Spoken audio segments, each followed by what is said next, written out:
Namun sayang semuanya itu hanya mimpi dari Sudam. Dan di saat Sudam terbangun, dia sadar bahwa Hai guys, I'm Kim dan juga selamat datang di channel YouTube aku. Nah, yang lagi nonton, gimana nih kabarnya hari ini? Apakah kalian semua dalam kondisi yang baik-baik saja? Ya, aku harapkan seperti itu ya. Dan untuk hari ini kita itu akan masuk ke dalam segmen spesial membahas tentang comebacknya Secret Number. Ya, mungkin agak terlambat ya, tapi nggak apa-apa lah teman-teman ya. Nggak ada kata terlambat selama matahari masih terbit dari timur, ya nggak? Ya, untuk hari ini tuh kita lebih akan fokus untuk ngebahas teorinya. Karena kan kemarin banyak banget yang request, Kak, ayo dong bahas teorinya gitu. Dan jujur ya teman-teman, aku lumayan pusing loh sama teori Secret Number yang tab kali ini. Makanya agak lama. Agak pusing juga, kayak aduh ini maksudnya kayak gimana sih? Serius. Nah teman-teman, sebelum kita ngebahas tentang teorinya bareng-bareng, pastikan dulu kalian sudah subscribe channel YouTube ini and don't forget to like, comment, and share. Thank you so much. Dan berikut adalah pembahasan selengkapnya. Yo guys, untuk pertama di sini kita akan membahas dulu tentang bagaimana fakta-fakta di balik comebacknya Secret Number. Ya, sebelumnya di video yang ini kita udah bahas tentang beberapa fakta, tapi ada juga beberapa fakta menarik yang juga nggak boleh kalian lewatkan sama sekali. Kita masuk dulu di fakta yang pertama, yaitu tentang Jinny yang membuat bagian rapnya. Well, untuk Jinny sendiri memang tidak diragukan lagi kemampuan rapnya. Apalagi Jinny ini merupakan mantan didikannya YG Entertainment. YG Entertainment itu dikenal sebagai agensi yang sudah menghasilkan idol-idol rapper papan atas, yang mana mereka ini tidak hanya jago dalam rap saja, tapi mereka juga sangat pandai dalam menulis lirik lagu mereka atau menulis bagian rap mereka sendiri. Bahkan gak hanya pandai menulis bagian rapnya ya, Jinny juga kerap kali membuat lagunya sendiri. Debak. Dan untuk comeback kali ini dengan tab, dia juga ikut ambil bagian, dia juga nulis bagian rapnya sendiri. Waduh, Jinny debak banget ya. Next, kita akan masuk ke fakta yang kedua. Di fakta kedua ini adalah tentang digital Secret Number yang naik.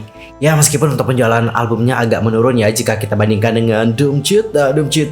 Tapi untuk yang Tap itu memiliki digital yang sangat tinggi teman-teman.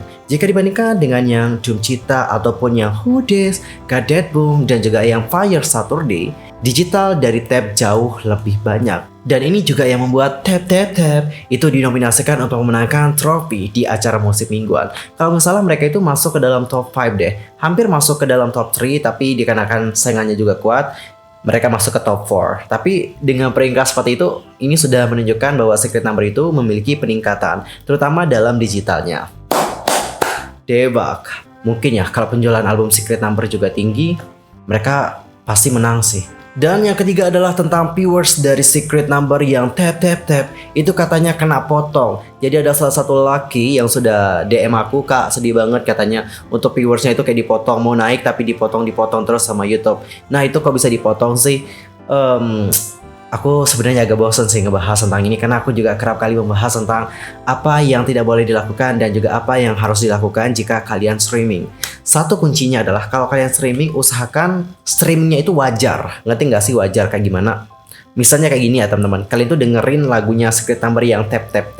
Ya kalian putar lagu itu. Habis itu nanti kalian juga mungkin bisa tinggalin YouTube untuk beberapa menit. Atau jika kalian berat hati untuk meninggalkan YouTube nih, kalian juga bisa puter MV dari Secret Number yang lain. Bisa yang Who Dis mungkin, atau yang Doom Cita mungkin, atau yang lainnya mungkin, terserah kalian. Supaya kalian itu tidak terdeteksi sebagai bot. Intinya adalah jangan lakukan penstreamingan itu secara berulang dan juga terus berulang. Karena di YouTube itu ada yang namanya sistem mereka ini akan mendeteksi mana viewers yang real dan mana viewers yang bot.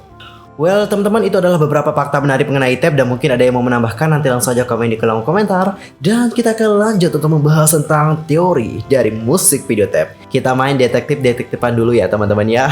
Asik nih kita main detektifan ya. Oke, untuk pertama di sini kita akan membahas dulu tentang makna lagu dari tab. Kita mulai dulu ya dari judulnya ya. Kalau kita tidak paham dengan judulnya, sulit juga guys untuk memahami makna keseluruhan dari tab. Jadi ayo kita lihat dulu seperti apa makna dari judul lagunya. Untuk kalian-kalian yang nonton itu kan pasti udah pada pinter banget nih gitu ya kan. Untuk masalah tab, jika diterjemahkan ke dalam bahasa Indonesia tanpa lihat translate aja pasti udah pada tahu artinya apa. Apa artinya? Dorong, bukan dorong ya teman-teman. Tap itu artinya sentuh. Kalau dorong itu bahasa Inggrisnya adalah push. Oke. Nah, kita kan sudah tahu ya bahwa tap itu artinya sentuh nih. Terus maksudnya tap, sentuh. Apa nih maksudnya sentuh-sentuh nih? Agak kurang paham ya. Nah, jika kita lihat bagaimana lirik lagu keseluruhan dari Tap Tap Tap itu merujuk pada sebuah hubungan dalam percintaan. Nah, di sini perlu kita kulik lebih dalam lagi. Tap, kalau dalam sebuah hubungan cinta itu maknanya apa sih? Nah, ini aku dapatin jawabannya teman-teman. Dapat kalian baca bareng-bareng ya. Jadi tap dalam sebuah hubungan itu dapat berartikan sentuhan ringan yang digunakan untuk menunjukkan kasih sayang. Secara metaforis, itu adalah dorongan yang digunakan untuk mengingatkan atau memotivasi seseorang. Dan lagu tap ini memiliki makna soal upaya seseorang mendekati orang yang disukai. Hal itu juga terlihat dalam lirik lagu berbahasa Korea dengan terjemahan Indonesia. Aku penasaran dengan hatimu, merangsang rasa ingin tahuku. Dan tak hanya itu saja, dalam lirik-lirik yang lain tertulis juga kalimat pujaan pada orang yang sedang dikagumi. Misalnya lirik yang kayak gini. Seolah meluap, aku menjelajahi pesonamu, aku datang kepadamu tanpa menyadarinya. Jadi deretan lirik demi liriknya itu semakin memperjelas bagaimana mereka mengagumi sosok tersebut. Dan ketika melihat senyumnya, melihat bayangannya, semua terasa mendebarkan. Waduh. Lumayan gini ya, bikin kesemsem juga ya lirik lagu tap. Tapi agak berbeda 180 derajat ya dengan yang slam. Kalau slam lirik lagunya, waduh ya Allah. Ya Allah ya lirik lagu yang slam ya. Ntar kita bahas deh. Menarik sih untuk kita bahas slam juga. Well guys, jadi seperti itulah bagaimana makna lagu dari tap secara keseluruhan. Dan coba sekarang kita bedah ya bagaimana teori MP-nya. Ini paling menarik sih.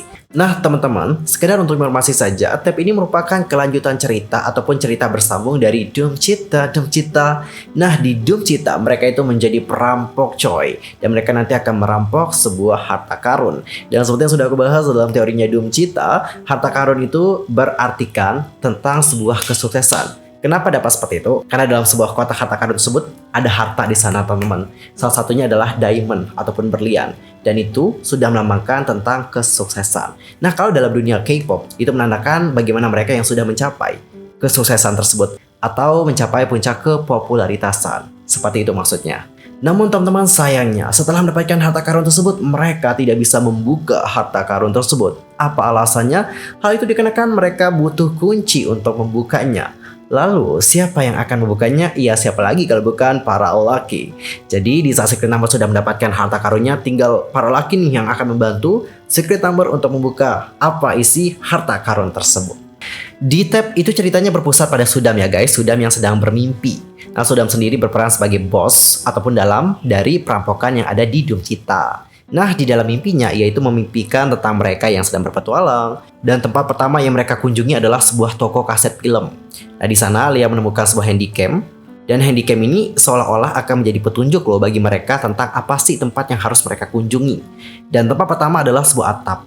Nah di atap tersebut mereka nanti akan main-main, senang-senang. Dan kemudian nanti Lia menemukan sebuah petunjuk yang membawa mereka ke sebuah tempat terlarang.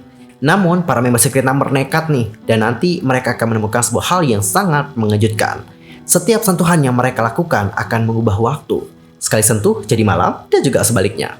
Lalu mengapa hal itu dapat terjadi? Nah hal itu dikarenakan ada harta karun yang sudah terbuka. Harta karun tersebut seperti hal yang dapat memberikan kalian segalanya.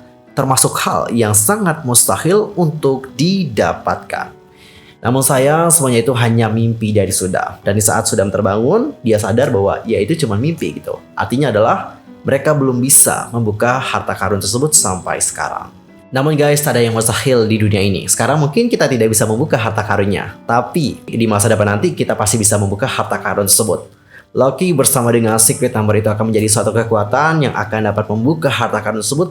Dan juga mencapai puncak kepopularitasan suatu saat nanti.